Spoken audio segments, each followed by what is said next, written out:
নমস্কার, অ্যাস্ট্রোউইজডমে সবাইকে স্বাগতম। আজকের এই চমৎকার ও অন্তর্দৃষ্টিপূর্ণ রাশিফল বিশ্লেষণে রয়েছে মীন রাশির জাতক জাতিকাদের জন্য অগস্ট মাসের 11 থেকে 17 তারিখ পর্যন্ত প্রেম ও বিবাহিত জীবন কেমন যাবে তার একটি সম্পূর্ণ ও সুসংহত ভবিষ্যৎবাণী।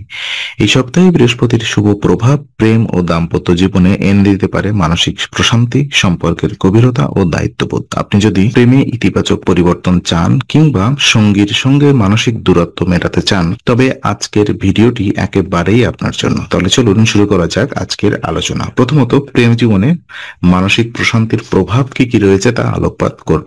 এই সপ্তাহে মীন রাশির জাতক জাতিকাদের প্রেম জীবনে বৃহস্পতির উপস্থিতি এক ইতিবাচক আবহ সৃষ্টি করবে। বৃহস্পতি যখন চতুর্থ ঘরে থাকে তখন এটি প্রেমে আবেগের গভীরতা ও মানসিক শান্তি এনে দেয়। আপনি নিজের অনুভূতির প্রতি বেশি সংবেদনশীল হয়ে উঠবেন এবং সঙ্গীর সঙ্গে মানসিকভাবে একাত্মতা অনুভব করবেন।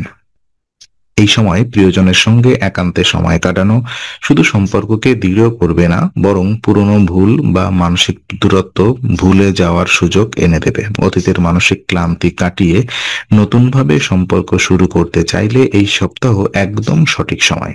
একটি ছোট ঘরোয়া আয়োজন, যেমন একসাথে সিনেমা দেখা, রান্না করা বা পরিবারের সদস্যদের সঙ্গে কোনো বিশেষ অনুষ্ঠান উদযাপন, এই সব কিছুই প্রেমে ঘনিষ্ঠতা ফিরিয়ে আনতে পারে।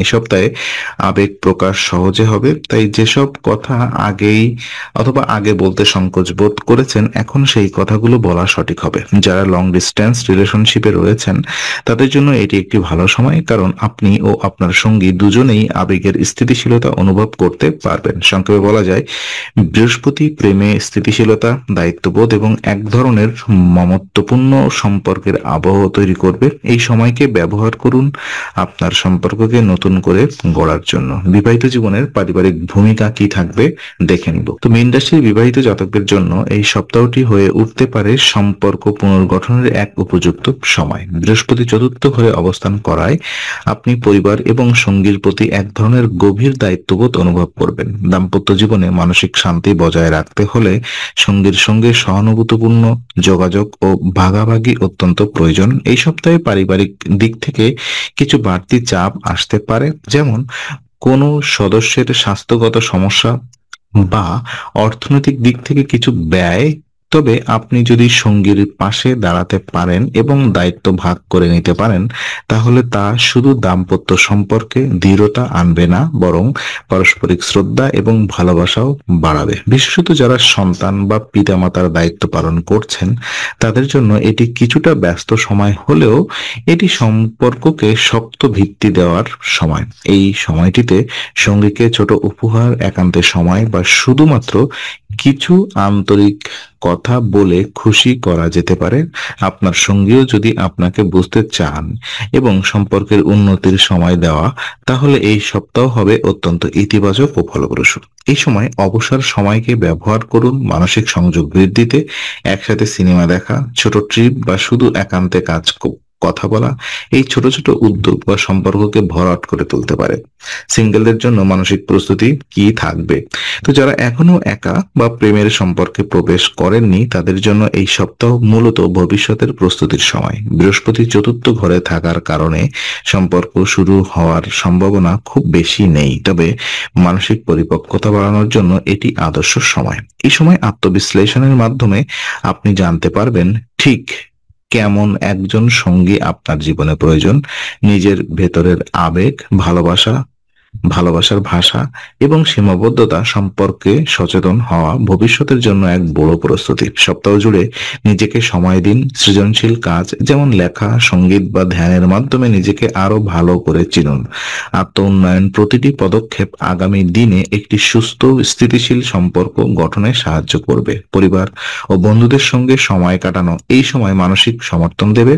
আপনি উপলব্ধি করবেন ভালোবাসা শুধু প্রেমের সম্পর্কে নয়, বরং প্রতিটি আন্তরিক সম্পর্কে ছড়িয়ে থাকে। তাই হতাশ না হয়ে নিজের উপরে কাজ করুন। স্বাস্থ্য, ব্যক্তিত্ব, আত্মবিশ্বাস এই সব দিককে দৃঢ় করুন। আপনি যদি নিজেকে ইতিবাচকভাবে প্রস্তুত করেন, তাহলে খুব শীঘ্রই এমন একজন সঙ্গীর দেখা পাবেন যিনি আপনার মানসিক ও আবেগগত চাহিদাকে সম্মান করবেন। সম্পর্ক ভালো রাখতে করণীয় ও কিছু উপায় আমি আপনাদেরকে জানাবো এখন। তো এই সপ্তাহে সম্পর্ক রক্ষা ও বিকাশের জন্য কিছু বাস্তব করণীয় খুবই জরুরি হয়ে উঠবে। প্রথমত, কাজের চাপ বা দুশ্চিন্তাকে যেন সম্পর্কের মধ্যে প্রবেশ করতে না দেওয়া হয় সে বিষয়ে সচেতন থাকতে হবে। বর্তমান সময়ের অভাব একটি বড় চ্যালেঞ্জ, তবে সপ্তাহের মধ্যেই যদি আপনি প্রিয়জনের জন্য কিছু মুহূর্ত বরাদ্দ করতে পারেন তবে এই সম্পর্ক প্রাণবন্ত থাকবে। ছোট ছোট আনন্দের মুহূর্ত, যেমন প্রিয়জনের সঙ্গে খাওয়া, হাঁটাহাঁটি, ছোট উপহার বা শুধু একসাথে বসে কথা বলা, এই সব কিছু সম্পর্ককে দৃঢ় করে তোলে। এই সপ্তাহে মানসিক প্রশান্তির জন্য থার্সডে অর্থাৎ বৃহস্পতিবার ভগবান রুদ্রের উদ্দেশ্যে যজ্ঞ হবন করা পরামর্শ দেওয়া হচ্ছে।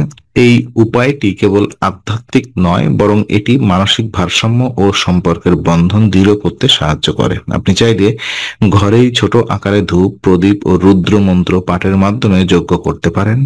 এর পাশাপাশি ওম নমঃ শিবায় মন্ত্র জপ করলে মানসিক অস্থিরতা হ্রাস পাবে। সপ্তাহে অন্তত একটি দিন ডিজিটাল ডিটক্স করে শুধু সম্পর্ক ও নিজের উপরে ফোকাস করুন। নিজের আবেগ ও সঙ্গীর আবেগকে গুরুত্ব দিন, তবেই সম্পর্ক হবে দীর্ঘস্থায়ী ও পরিপূর্ণ। তো আজকে আলোচনা আমরা এখানেই শেষ করছি। আমরা আশা করি এটি আপনার মনে নতুন কিছু আলোর সঞ্চার করেছে। যদি ভিডিওটি আপনার ভালো লেগে থাকে তবে লাইক দিতে ভুলবেন না। আপনার মতামত জানাতে কমেন্ট করুন এবং প্রিয়জনদের সঙ্গে শেয়ার করে তাদের জীবনেও আলোর বার্তা পৌঁছে দিন। আর অবশ্যই আমাদের চ্যানেলটি সাবস্ক্রাইব করুন, কারণ এখানে আমরা প্রতি মুহূর্তে নতুন আলো ও জ্ঞানের কথা নিয়ে আসি। আবার দেখা হবে, ততক্ষণ ভালো থাকুন, শান্তিতে থাকুন। নমস্কার।